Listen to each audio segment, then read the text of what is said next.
اسی طرح اپنی طرف سے ہم پوری کوشش کریں گے کہ ان کی صحیح طرح خدمت کریں. کسی قسم کی بھی کمی کوتاہی ہو انتظامیہ سے رابطہ کریں. کسی قسم کی سختی ناراضگی کی ضرورت نہیں. ایک دو بھائیوں نے جو سوالات کیے ہیں ان کا جواب دے کے اپنے موضوع کو شروع کروں گا. جب امام نماز پڑھا رہا ہوتا ہے اس کے آگے کا سترہ نمازیوں کا بھی سترہ ہوتا ہے. کیا مطلب اگر دوران نماز کسی نمازی کو رفع حاجت کے لیے جانا پڑے، اس کی نماز ٹوٹ جائے یا کسی بھی عذر شرعی کی وجہ سے وہ نماز توڑ کے نماز سے نکلنا چاہے وہ نکل سکتا ہے، ساتھی اس پہ سختی نہ کریں، کیونکہ حالت نماز میں حالت فرض کے اندر جو امام کا سترہ ہے وہی باقی سارے نمازیوں کا ہے. اس وقت اگر کوئی نماز توڑ کے آگے سے گزرے گا اس میں نہ گناہ کی بات ہے نہ کوئی حرج کی بات ہے. ہم نبی کریم صلی اللہ علیہ وسلم کی سیرت کے بعد واقعات گزشتہ بیان کر رہے تھے، لیکن اس میں کچھ تعطل آ گیا تھا جس کی وجہ سے ساتھیوں نے کہا کہ وہ سلسلہ کسی صورت موقوف نہیں ہونا چاہیے. نبی کریم صلی اللہ علیہ وسلم کا ہلاک وہ کتنا عمدہ تھا، ان کی سیرت کے بعد واقعات انسان پڑھتا ہے آنکھوں میں آنسو آ جاتے ہیں. نبی کریم صلی اللہ علیہ وسلم نے ابھی حضرت خدیجہ سے شادی نہیں تھی کی. ایک واقعہ مختصر سا آپ کے سامنے رکھتا ہوں. ابھی آپ کی شادی بھی نہیں ہوئی، حضرت خدیجہ کا بھتیجا ایک بازار سے ایک غلام خرید کے لایا. وہ غلام اسلامی تاریخ میں زید بن حارثہ کے نام سے جانا جاتا ہے.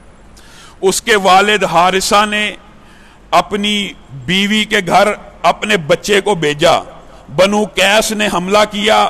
جب حملہ کیا تو ان کے بعض لوگوں کو غلام بنایا، ان میں سے یہ زید بن حارثہ بھی تھے. ان کو پھر فروخت کیا گیا تو حضرت خدیجہ کے بھتیجے حکیم بن حزام نے خریدا.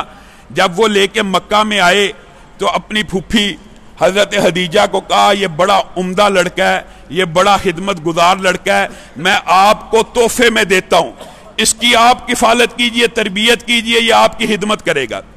ابھی نبی کریم صلی اللہ علیہ وسلم کی شادی کی بات چل رہی ہے، شادی ہو جاتی ہے. حضرت خدیجہ اسی غلام کو نبی کریم صلی اللہ علیہ وسلم کو تحفے کے طور پہ دے دیتی. یہ اس واقعے کا پس منظر ہے. اسی دوران اب زید کے والد حارثہ اپنے بیٹے سے نہایت محبت کرنے والے، شفقت کرنے والے، وہ ہر وقت بے چین ہے. آزاد بیٹا گم گیا، کھو گیا، ڈھونڈ رہے ہیں، مارے مارے پھر رہے ہیں. عرب ان کی حالت دار پہ ترس کھا رہے ہیں. انہوں نے منادی کرا دی جو مجھے میرا بیٹے کی خبر دے گا اس کو یہی نام ہے، یہی نام ہے، یہی نام ہے. اڑتے اڑتے بات یہاں تک پہنچی کہ مکہ کے اندر چند لوگ آئے. انہوں نے کہا یہ تو وہی زید ہے جس کو حارثہ ڈھونڈتا پھرتا ہے. حارثہ کو اطلاع کی تیرا بیٹا تو مکہ کے اندر ہے.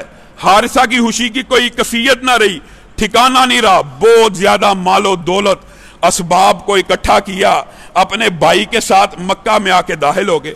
پتہ کیا، پتہ چلا وہ غلام تو نبی کریم حضرت محمد رسول اللہ، ابھی ان پہ نبوت نہیں اتری، ان کا خدمت گزار ہے. مکے کے ایک یتیم کا بیٹا ہے، بہت صادق ہے، بہت امین ہے، بڑا شریف ہے. ان کے پاس جاؤ، وہ تمہیں غلام ضرور بھیج دیں گے. ان کے پاس گئے، نبی کریم صلی اللہ علیہ وسلم سے مذاکرات کیے. نبی کریم آپ جتنے درہم کے، اے محمد صلی اللہ علیہ وسلم ابھی نبوت نہیں اتری، یہ بات ذہن میں رکھنا. یہ نبوت کے بعد کا جو نبی کا اخلاق ہوتا ہے وہ بھی بہت اعلیٰ ہوتا ہے، لیکن انبیاء کا وہ اخلاق جو نبوت ملنے سے قبل ہوتا ہے وہ بھی قابل رشک ہوتا ہے. نبوت اللہ رب العزت کی مرضی سے ہوتی ہے اور اللہ رب العزت اسی طرح کے اخلاق والوں کو نبوت دیتا ہے. کس طرح؟ نبی کریم سے کہتے ہیں پیسے لے کے جتنے پیسے ڈیمانڈ کریں گے اس کے ہم ادا کریں گے. نبی کریم کہیں گے نہیں، تو نے جو واقعہ بتلایا، تیرا تو بیٹا آزاد تھا، اس کو تو زبردستی غلام بنایا گیا. اللہ کی قسم میں اس کو آزاد کرنے کے لیے 1 روپیہ بھی نہیں لوں گا. جا میری طرف سے آزاد ہے، اپنے بیٹے سے جا کے پوچھ لے وہ تیرے ساتھ جاتا ہے کہ نہیں جاتا. اب نبی کریم کی دل کی خواہش پتہ کیا تھی؟ نبی کریم زید سے پیار کرتے تھے کہ کاش زید میرے پاس رہ جائے. اپنے باپ کو ملے جلے، باپ سے ملنے سے روکنا نہیں سے چاہتے، لیکن دل میں یہ خواہش تھی کہ زید میرے پاس رہ جائے. اسی لیے مورخین نے لکھا، نبی کریم نے یہ کلمہ کہا، زید سے بھی پوچھ لو اس کی مرضی کیا ہے، اگر وہ تمہارے ساتھ جانا چاہتا ہے میری طرف سے اجازت ہے. زید کے پاس باپ آیا، چچا آیا، گلے ملے، روئے، آپس میں دکھ سکھ کی باتیں کی. کہا زید تجھے محمد نے آزاد کر دیا ہے، چل ہمارے ساتھ چل. زید کی آنکھوں میں پانی آ گیا، مجھے محمد کیسے آزاد کر سکتا ہے، مجھے محمد کیسے چھوڑ سکتا ہے، میں اس کی آزادی نہیں چاہتا، میں اس کی غلامی میں رہنا چاہتا ہوں. تو کیسا بچہ ہے، تو کیسا بچہ ہے.